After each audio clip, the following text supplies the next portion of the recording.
with someone like this, where it's not massively heavily stocked and they're all different shapes and sizes and colours and all sorts. When they do come in that margin, you can most of the time I can tell you what they were. A lot of the time, like sometimes with the smaller ones that aren't so much named or like commons, a lot if they're like just a standard sort of just a normal shaped common, you can't really tell what they are. But loads of them in here are like short, fat, like boxy ones with big patches missing off them and all sorts like that. So you can normally see what they are, and that's the only time when you're at a lake that you will be able to get, without having it in your net, you can literally get up and then watch how they do stuff.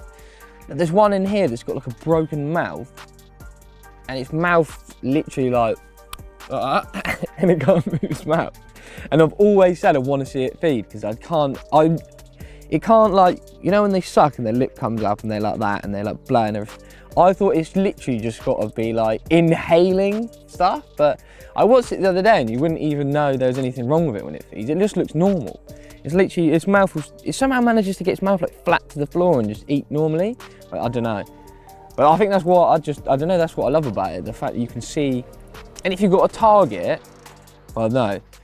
Yeah, if you've got a target fish that you want to catch, or there's one you really want to catch, 9 times out of 10 you probably will never see it in the edge because that's just always the way. But if you do, and then you know it's there and you're there, do you know what I mean? And like, or if you know what that fish is, you know, like that's just swam through and like just ghosted over the spot, you know that fish has just swam through, it knows there's bait there, and you know it's like, you know exactly what it is.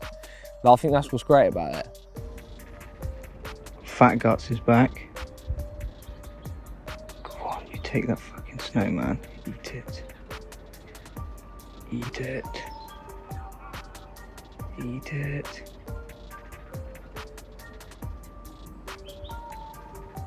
Go on.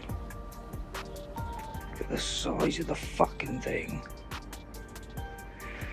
I'm shaking like a shitting dog.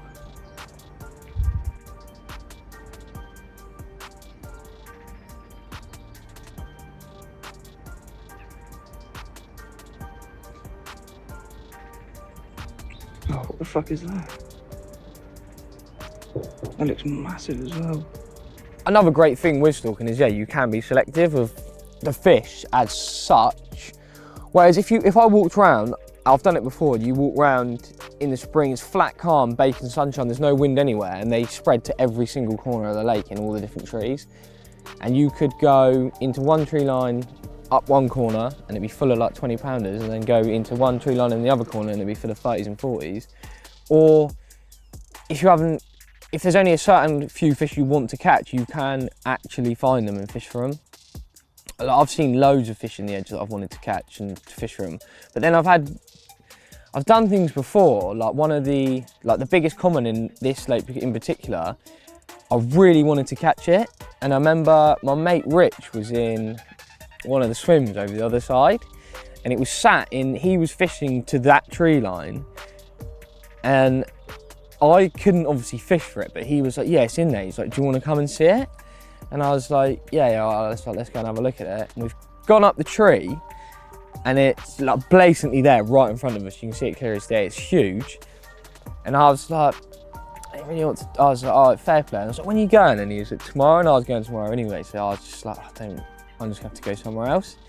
And then when we went to get out the tree, I think Rich slipped, or I did. One of us slipped out the tree, and we watched the common like disappear out the trees. And I was thinking, oh, I'm gonna stay. And I've been baiting a corner right down the other end of the lake. I've been baiting this little corner, and I went down there. I just had 2 solid bags tied up that I was just gonna flick out wherever I ended up. And I just underarmed them to where I've been baiting on this little swim, and I didn't set anything up. I was just sat down on my bed. I hadn't even turned my alarms on, and then one of my rods just like pulled up tight, and I was like, I've got one already. I was playing it, and I was seeing this massive common coming in the margins, and I was like, no way. And then yeah, it turned out to be that common that we'd seen up in the trees before. So thanks, Rich, for letting me go and look up the tree and falling out. I wasn't anything I'd ever caught that. So when I'm saying as well that you can be selective, you can sometimes, I've seen fish that in the margins, and I've done it before down here where my main fish that I wanted to catch when I got my ticket, the reason I got my ticket was I seen a photo of my mate Jim with a fish out of here that I really wanted to catch. That was like the one for me that I wanted to catch.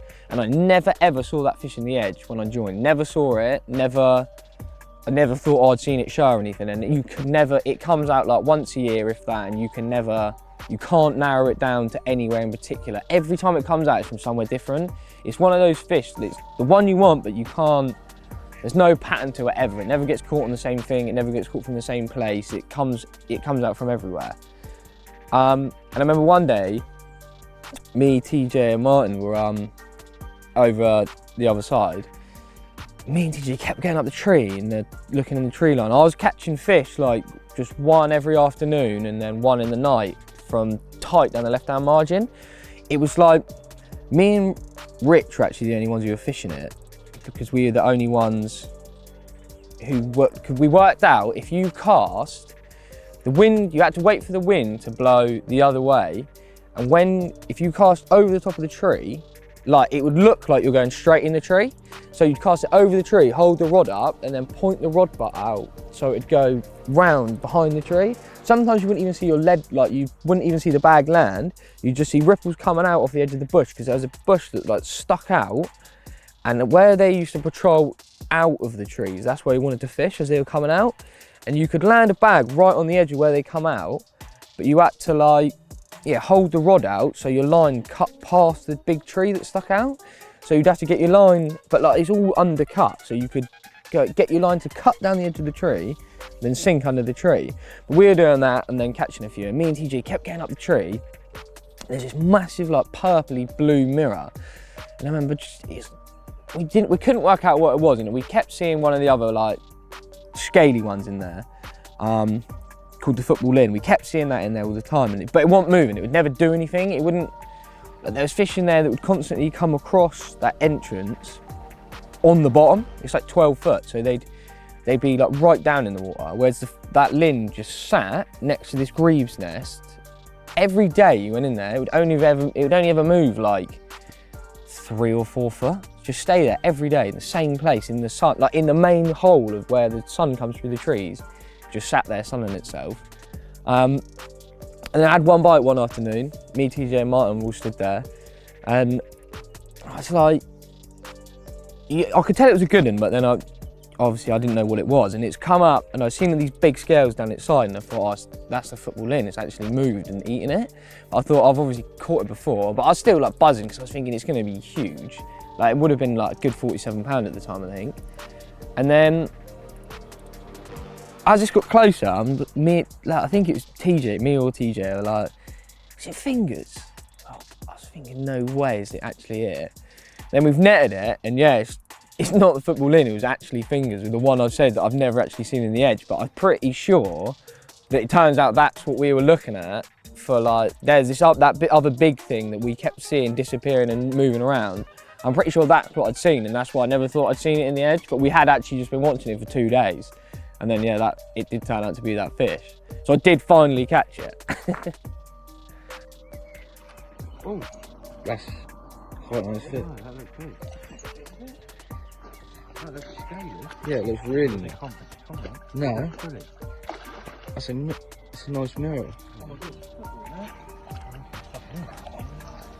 Or was that fingers? Getting that now. Is that fingers? What is that? What is that? That is fucking huge. Oh my That's God, fingers. That is fucking sick.